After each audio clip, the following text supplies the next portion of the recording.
Oi, pessoal! Nós estamos aqui em mais um episódio do Filomena Legalmente Digital e hoje a gente escolheu um tema muito interessante para conversar com vocês.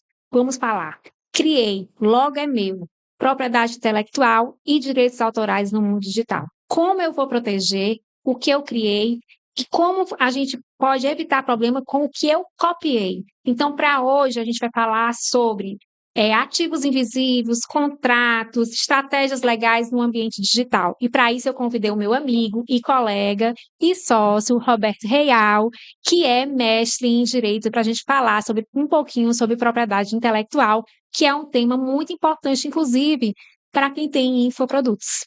É isso aí. Bom, primeiro é um prazer, né, estar aqui fazendo parte da história de diversos episódios que vão acontecer, né? Longa vida a esse podcast que é extremamente necessário no mundo atual, né, nesse sentido, e vamos conversar Vamos lá, sobre então a gente isso. vai começar logo valendo, tá certo? Sim, O que realmente está em jogo no mundo digital relacionado à propriedade intelectual? O que é propriedade intelectual e como ela se manifesta no marketing digital, nos lançamentos, nos conteúdos e nos negócios de assinatura. Aí, só lembrando, Roberto, que o público da gente aqui do nosso podcast são pessoas que trabalham no ambiente digital, são infoprodutores, especialistas, agências de marketing, influência. Então, assim, a gente pode explicar um pouquinho os conceitos, caso eles não entendem, sim, sobre o sim. aspecto jurídico para poder facilitar. Então vamos lá. Bom, primeiro a gente sabe que entramos num mundo que é um mundo sem retorno e a pandemia demonstrou isso claramente para a gente, que é o mundo chamado mundo digital.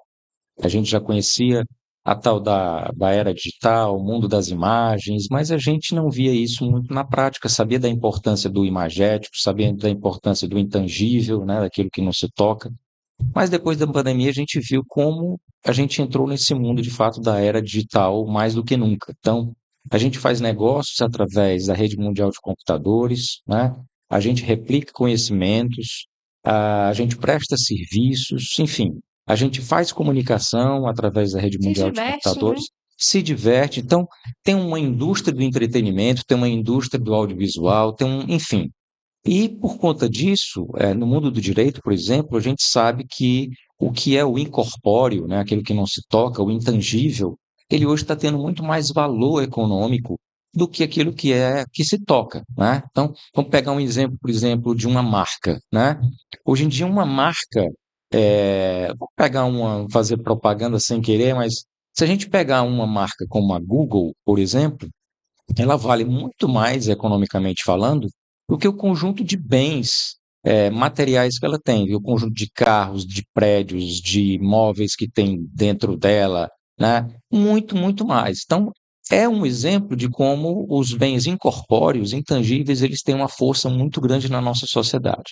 E nesse caminho que a gente entra na propriedade intelectual, né? O que é a propriedade, no caso, intelectual? Então, aquilo que é próprio do ser humano, aquilo que advém da criatividade humana e que a gente pode utilizar no nosso dia a dia para, no caso, que a gente possa crescer, se desenvolver intelectualmente, no caso, e economicamente.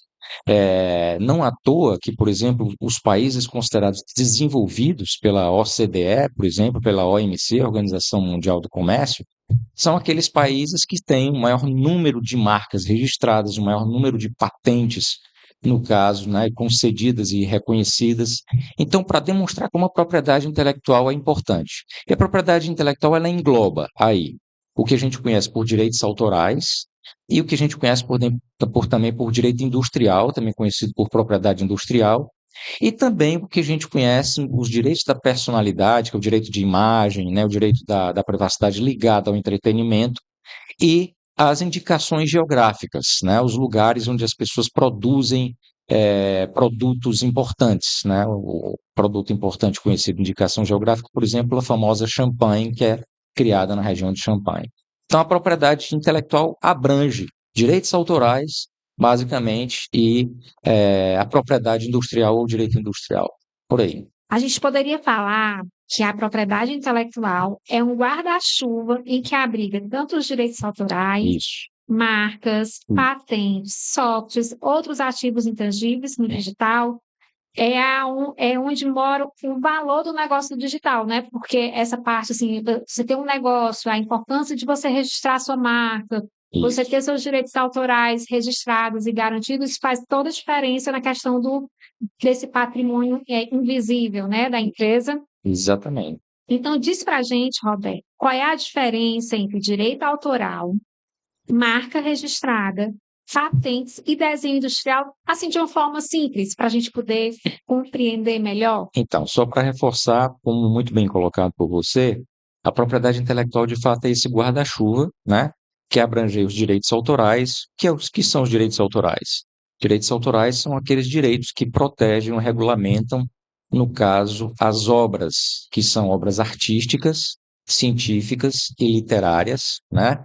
Então, as pessoas que criam essas obras com os terceiros, tá? Então, os direitos autorais, eles protegem aí, por exemplo, está ligado, por exemplo, à criação de música, artes plásticas, à criação de artigos científicos, teses, dissertações, pesquisas científicas, eh, o mundo do entretenimento de uma forma geral que tem um valor estético, né? Falando no No- digital, por exemplo, e-books, né, que são considerados Sim, livros, né? sim. E dentro da propriedade industrial, que faz parte também da propriedade intelectual ou direito industrial, aí a gente fala das marcas, das patentes, do desenho industrial, que é o que a gente conhece por design, né? Nesse sentido. E, no caso, as indicações geográficas. Dentro das marcas, aí é um mundo gigantesco, né? Que marcas de produtos, marcas de serviços. E quando a gente fala em infoproduto, quando a gente fala em pessoas que trabalham, de fato, com o mundo digital, então a propriedade intelectual está intrinsecamente ligada a essa atividade. Por quê? Porque quem vai desenvolver uma atividade no mundo digital, de fato, para você ser reconhecido na concorrência desse mundo que existe, você tem que ter uma marca, né? Uma marca que realmente chame, que caracterize, que se distingua de outros concorrentes, né? Você tem que ter produtos ou serviços diferenciados, né? E aí a gente já vê a propriedade intelectual pronta nesse aspecto. Quando você vai criar um conteúdo, né? E aí quando você vai criar um conteúdo, você vai utilizar a imagem de alguém, aí com certeza vai utilizar o direito de imagem de alguém ligado à comunicação, né? Com certeza você de repente pode criar, por que não, animações nesse sentido, você também pode ter segredos de negócio envolvido na sua atividade, e isso está intrinsecamente ligado com a propriedade intelectual. Tá? Aí, nesse ponto, a gente acaba tendo que observar também, além das leis sobre marcas e patentes, a questão da LGPD, né, da Lei de Proteção de Dados, Sem sombra de dúvida, né?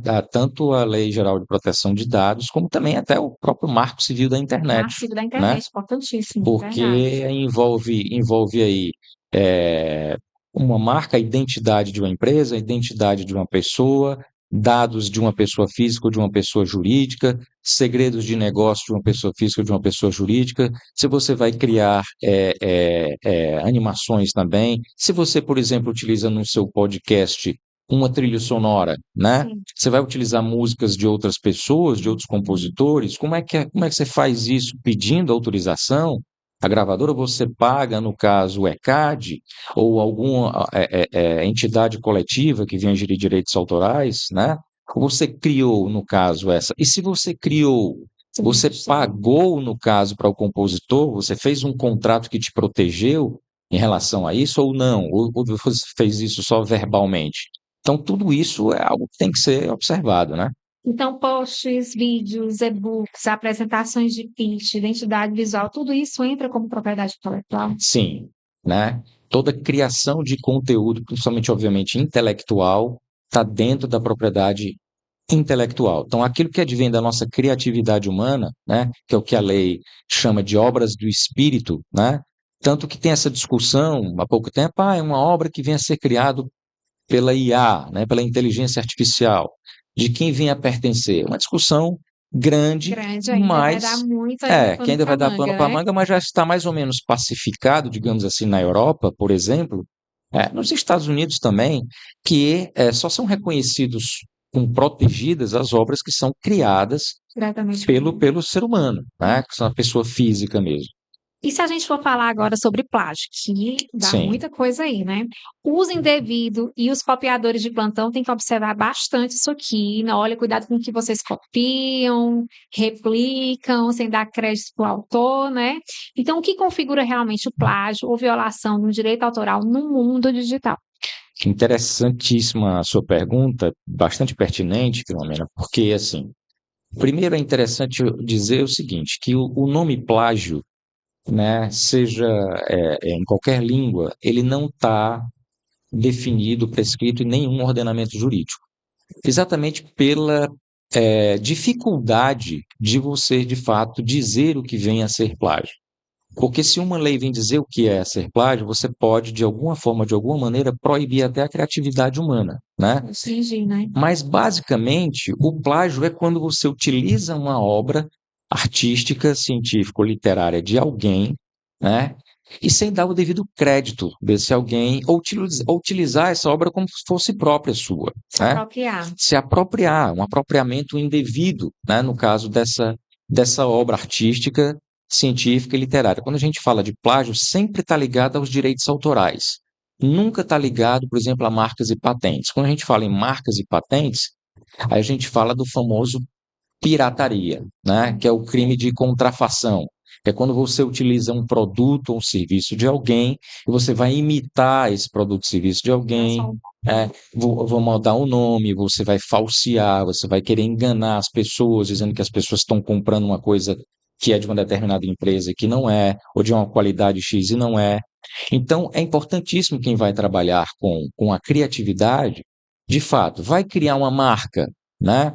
Cuidado quando você vai contratar alguém, por exemplo, para criar a sua marca, se essa pessoa de fato está sendo criativa, se essa pessoa não está copiando uma marca de outra empresa, né? sim. Nesse sentido, porque aí sim você pode responder criminalmente por conta disso, né? Inclusive, é responder por indenizações de dano Sim, material, dano sim. moral, né? Sim, e o interessante é porque o Código Penal, ele tem, de fato, um capítulo só dos crimes contra a propriedade intelectual, né? Interessante. Nesse E sentido. se alguém usa parte do conteúdo, certo? O meu conteúdo, mesmo com crédito, ainda assim é infração? Por exemplo, eu peguei e copiei um trecho de um artigo, e, Sim, né, e não pegar autorização, mas dei o crédito àquele autor. Por exemplo, dei o crédito ao Roberto que criou algum sim, determinado trecho. sim. Aí é um campo também que a gente entra num campo de polêmica grande, né? Como, por exemplo, muitas vezes se utiliza um trecho de um filme para você Sim, falar a respeito de uma uma palestra, história. né? A história de uma determinada civilização, você utiliza o trecho de um filme, né?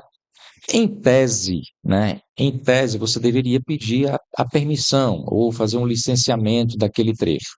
Mas a lei dos direitos autorais, né, no Brasil é a Lei 9.610, né, ela diz que se você utilizar um pequeno trecho de uma obra, você der crédito a esse texto, a esse, ou texto, ou uma obra audiovisual, ou enfim, qualquer obra artística, científica ou literária, né? Ou um trecho de uma música, um trecho de um filme, se você utilizar dando crédito e você não utilizar esse trecho para você, vamos dizer assim, incrementar o seu produto, você ganhar dinheiro em cima disso, então não há nenhum problema em relação a isso, Ah, então eu vou te né? intrometer só um pouquinho, porque a gente já conversou aqui no podcast sobre as trends. Sim, Que você usa aquela musiquinha da moda, faz a sim, dancinha da moda, como a gente está falando com digital, acho que é interessante. sim, E aí você faz aquele story para a empresa, bota o colaborador para fazer a dancinha, aquela musiquinha que está na moda. sim. Eu posso usar essa música? É bem complicado. Tenho que pagar alguma licença para o ECAD? Como é que funciona isso? Como é que eu posso usar essa música no ambiente digital? Olha, eu como advogado Hum, orientaria ao nosso cliente, ao meu cliente, para, olha, vamos pagar o ECAD, né? Pelo hum. trecho, no caso dessa música, que nós vamos utilizar para X, Y, Z nesse sentido, porque aí não teria problema nenhum, ao invés de você arriscar, né, um Uhum. possível ação judicial. E eu vou exemplificar um caso de um cliente que é uma empresa, uma determinada empresa de limpeza urbana, que ela teve uma ideia interessante através da sua equipe de marketing, que foi pegar os trabalhadores, né, da empresa, os empregados, é, de limpeza para que eles estivessem limpando ao som de uma música de uma determinada cantora, uma funkeira, e eles dançassem, e aí aparecia a logomarca da empresa dizendo que esses trabalhadores estavam felizes e tal, e tal, e tal. Ocorre que, obviamente, isso gerou um problema grande, Sobre né? vários aspectos. Vários aspectos, tanto do direito autoral, como a questão do direito de imagem, O né? direito do trabalho, né? Primeiro, que é o direito do trabalho. Primeiro porque quando você contrata alguém, você está especificando que esse teu trabalhador, você pode, de alguma forma, explorar a imagem desse trabalhador de alguma maneira, né? Via de regra, é não, a não ser que seu contrato você especifique em relação a isso, né? Então, está utilizando a imagem do trabalhador. Segundo, a música não pediu autorização para a gravadora. Então as pessoas acham que porque está lá Tá na na moda. plataforma XYZ, né? E aí, porque está na plataforma, então eu posso utilizar. Não, Não né? Não necessariamente, né? necessariamente. E no sentido inverso, quais cuidados deve ter ao usar vídeo de terceiros, trilhas sonoras, depoimentos, prints de conversa, trechos de livros ou de aulas? É mais ou menos o que a gente A está mesma pegada, conversando, né? né? Nesse sentido, a gente tem sempre que tomar cuidado. A Convenção Internacional, por exemplo, a Convenção Internacional de Berna, ele até fala do que a gente chama no direito autoral de regra dos três passos, que é uma limitação ao direito de autor, que é quando o autor não poderá reclamar, por exemplo, de algum uso indevido. Se Sim. você utilizar um trecho de uma obra para uma explicação histórica de algum fato, né, específico, uma notícia, né, um telejornal ou um podcast que explore exatamente algo nesse sentido, não há um problema. Se você não vai depreciar a imagem do retratado, ou se você não vai comprometer, por exemplo, a exploração econômica do retratado, se aquele retratado não vai ter restringido a sua sobrevivência, ou vai ter a sua imagem comprometida, também, via de regra, não há um problema, né? Agora, se você utilizar daqueles trechos de obras artísticas, científicas e literárias para você incrementar o seu produto, incrementar o seu serviço, dar validação ao seu produto, ao seu serviço, né? Agregar valor econômico, isso pode gerar um problema, sim. Certo. Como é que eu posso proteger os ativos criativos da minha marca até a copy que eu faço no caso das agências de marketing, certo? Como registrar uma marca, uma metodologia, um curso ou uma copy criativa? Como é que eu posso proteger isso? Então vamos lá, né? Primeiro é interessante a gente dizer, uma vez um cliente nosso chegou e perguntou assim, Roberto, eu estou criando aqui, eu tenho aqui um podcast e eu tive uma ideia e agora o fulano está roubando a minha ideia e eu quero processar. Então é importante a gente dizer assim, que ideia não é protegida, né? A ideia que você tem está no campo do abstrato, né? Todo mundo pode ter, né? Portanto, no campo do abstrato, então assim, se você tem uma ideia que é revolucionária, que é disruptiva, impactante, minha amiga, meu amigo, fique com você e só revele depois de você se proteger. Aí vem onde está a sua indagação e ponderação. Como proteger, né, uma ideia? Bom, se a sua ideia está ligada à criação, por exemplo, de uma obra artística, né, de uma música, de uma obra audiovisual, de um roteiro, de um novo quadro, de algo no campo da beleza, da estética, né, nesse sentido, ou de uma poesia, de um livro, aí é interessante você colocar isso ou num papel, ou colocar isso no computador, né, nesse sentido, e aí isso já está protegido, porque o direito autoral você não precisa registrar. Mas, de toda forma, como advogado que sou, eu digo, olha, direito autoral, as obras artísticas, científicas e literárias, elas não precisam registrar em canto nenhum. Porém, se nós quisermos ter uma maior proteção, vamos registrar isso na Biblioteca Nacional, vamos registrar isso através de blockchain, né, que existem plataformas que fazem esses tipos de registro. Aí fecha completamente a proteção. No que diz respeito à marca, aí é E diferente. aí tem Aí que é correr, né? obrigatório você registrar Se você quiser defender o seu Registrar negócio, e acompanhar, porque você tem que acompanhar mesmo quando você consegue a marca, né, Roberto? Assim, exatamente. me corrija se eu estiver errado, Não, você depois certíssimo. você tem que acompanhar a sua marca, porque podem surgir outras pessoas querendo registrar e você tem que impugnar, tem que Exatamente. discutir todo esse trâmite, né? Que é um grande erro, Filomena, que muitas pessoas fazem, que é, ah, não, eu entro aqui no site do INPI, porque o INPI, né, é o órgão responsável, né, a autarquia federal responsável exatamente pela questão da concessão, do registro de marcas e patentes, né? Então, se você quer proteger a sua marca, a identidade visual do seu negócio, que é o mais importante, Seu nome, né? né? Exato, né? Eu, como professor de direito empresarial, até quando tem aluno que é empresário, professor, olha, me diga uma coisa, antes de começar a sua atividade empresarial, você já tem uma marca? Tem, você já registrou? Não, então está começando errado. Porque o principal, né, foco e proteção que você tem da sua empresa é, de fato, a sua marca, né? O seu nome, as suas cores, o seu logotipo, nesse sentido. E aí o INPI é responsável por fazer isso. E aí, como eu estava dizendo, muitas pessoas acham, por acessar o site do INPI, lá tem lá o passo a passo de como é que você faz o registro de uma marca e você, de repente, até pode fazer. Ah, eu vou fazer.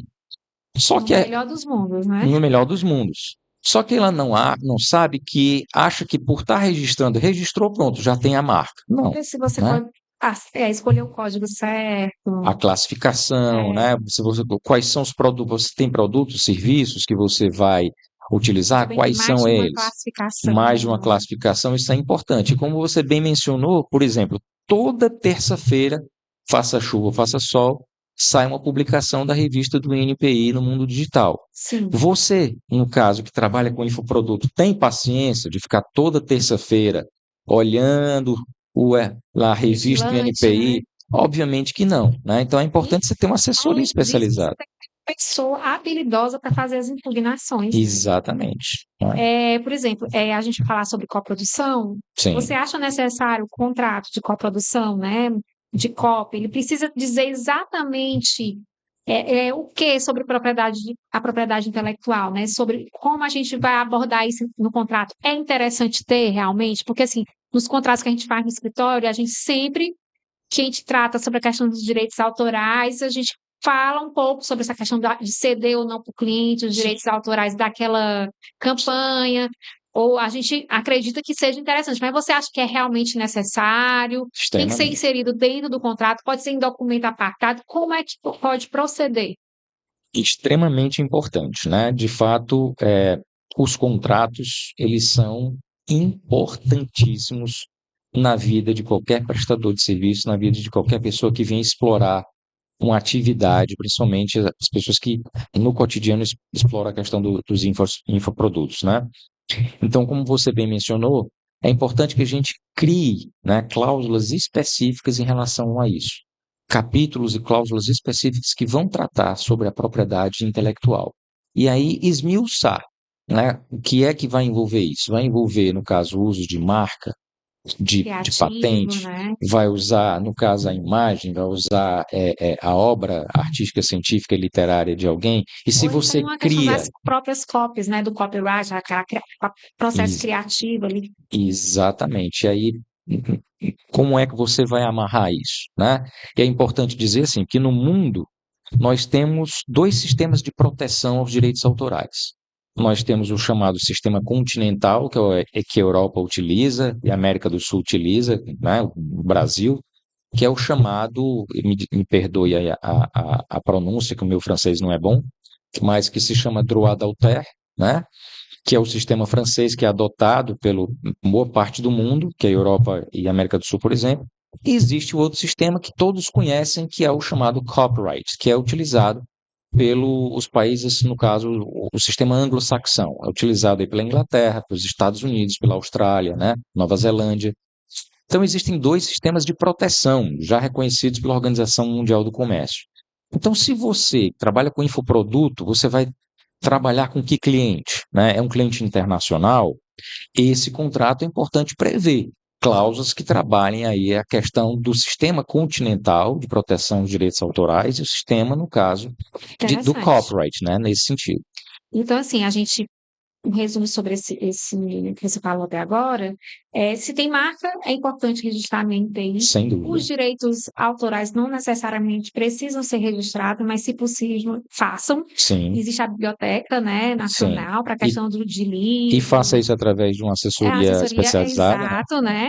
E aí o contrato deve sim ser um instrumento extremamente importante no sentido de inserir as cláusulas sobre a questão de quem é o dono daquela Sim, coisa criada, daquela sim, obra, daquela copy criada. sim, Então é interessante sobre todos os aspectos a gente mencionar que como a gente sempre fala aqui no podcast, contrato de prestação de serviço no digital, ele é essencial para você funcionar de forma bem estruturado, bem encorpado, né? Não é só aquele contrato, mas não é qualquer contrato, não é aquele contrato que copiou, colou da sim, internet, que não vai te garantir muitas vezes. sim, Mas é aquele contrato que é feito de forma personalizada, que vai observar os direitos autorais, o que é que está ali em jogo, né? sim, E sobre direitos autorais no contexto de equipe e terceirização, a gente vai conversar um pouquinho agora. sim. Quem é o titular da obra quando o conteúdo é criado, por exemplo, por um freelance ou um colaborador? Novamente, a gente vai falar sobre esse contrato, Vamos falar porque com vai depender do contratos. contrato com o freelancer, como é que fica essa criação, né?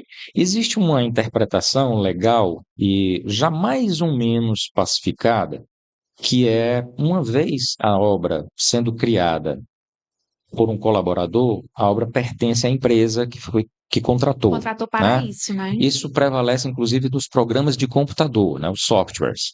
Lembrando aqui que nós temos uma lei para os direitos autorais, que é a Lei 9.610, nós temos uma lei para os programas de computador, que é a Lei 9.609, e temos uma lei para que diz respeito às marcas e patentes, que é a Lei 9.279, né? Obviamente ninguém está obrigado a conhecer isso, mas para as pessoas entenderem que existem coisas diferentes, para cada coisa existe uma regulamentação diferente, para as pessoas entenderem como o contrato é importante. Na hora de elaborar um contrato, um profissional especializado, ele, no caso, sabe das leis nesse sentido e vai criar um contrato encaixado dentro do ordenamento jurídico, não é um E contrato dentro solto, das né? características da prestação de serviço dele, né? Porque Exatamente. não existe uma empresa de marketing ou uma agência de lançamento igual à outra. Cada curso Exatamente. que é lançado, ele pode ter A gente características costuma, a gente próprias, costuma né? dizer que um contrato é como uma luva, né? A luva tem que caber perfeitamente na sua mão, não Exatamente. pode ser qualquer luva nesse sentido. Então, mesmo assim, mesmo tendo essa interpretação, Filomena, que eu falei, é importantíssimo a gente voltar essa questão do contrato, né? A próxima pergunta que eu vou te fazer é sobre qual autoria. Sim, Quando o curso tem, por exemplo, dois especialistas, né? sim, Como dividir e proteger isso? Como a gente vai inserir num contrato, né, de parceria deles, de colaboração aí dessa criação desse curso, né? sim. Muitas vezes tem alguém que cria o conteúdo, né? E o outro alguém cria, por exemplo, gráficos e animações, né, de computador. E determinar se É, os dois vão poder usufruir economicamente, né? Como é que exatamente. tudo isso é através do contrato, né? Exatamente. Aí pode ser um valor fixo que você já compra daquela pessoa que colabora e aí cede os direitos Sim, patrimoniais, né? E aí já sim. está resolvido no caso. Ou você faz um contrato que trabalha com a questão de percentual na venda de um determinado produto ou serviço, e aí cabe ao especialista, no caso advogado, elaborar direitinho esse contrato.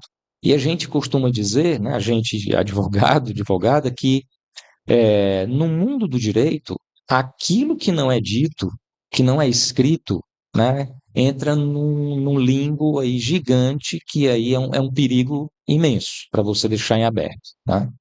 Claro. Você já viu algum caso prático de cópia de curso ou identidade visual e como foi resolvido, se você já tiver visto? Sem dúvida, né?